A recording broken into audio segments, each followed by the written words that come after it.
تخيل معي عزيزي المشاهد، ابنة إمبراطور اليابان يجري لها طبيب سوداني عملية جراحية خطيرة. فتابع معي.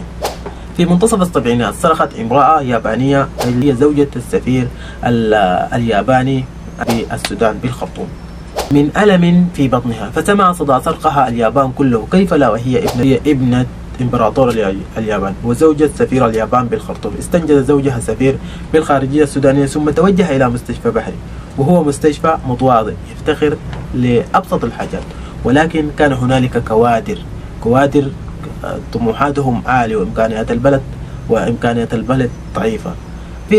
السفير قال للطبيب أعطينا مسكنا حتى يسكن الألم ونذهب إلى اليابان نتم لها المعالجات هناك.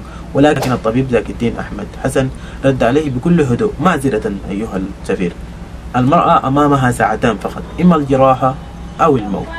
زاد ذلك فزع السفير وحيرته، فسأل زوجته عما تريد، فسأل زوجته: هل تريدين أن نجري لك هذه العملية هنا؟ فوافقت أنه يجروا لها العملية، وانتظر السفير في غرفة الانتظار.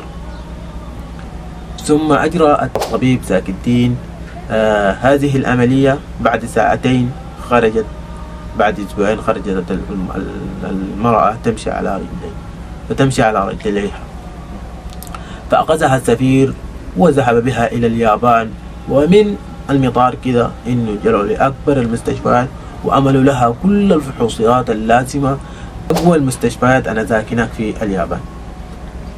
فالدكاترة عمل الفحوصات جاتهم الحيرة، قال له: انتوا العملية دي عملتوها وين؟ قال له: العملية دي عملناها في بلد اسمه السودان وفي منطقة اسمها الخرطوم. قال لهم: أين الطبيب الذي أجرى هذه العملية؟ فاتصلوا إليه زكي الدين واستدعوه إلى اليابان. ومن الذي استدعاه؟ استدعاه إمبراطور اليابان. فقال له: أنت طبيب ماهر. فأرادوا أن يكافئوه، ما طلب شيء شخصيا ولا حاجة حنانية لحقه ولا كده. ده لو واحد مننا الليلة أنا داير شقة وأنا داير كده وأنا داير كده وكده، الحاجات دي بتحصل. ده طلب إنه يعملوا مستشفى في بلده، فعملوا مستشفى ابن سينا بأحدث المعدات، وهذه المستشفى تجدد كل سنة، اللي هي مستشفى بحري الآن. الإمبراطور قال له: تتمنى أن إحنا دايرين نديك مكافأة، تتمنى شنو؟ فلم يطلب مالا ولا شيئا شخصيا لنفسه، قال: أطلب بناء مستشفى حديث للسودان.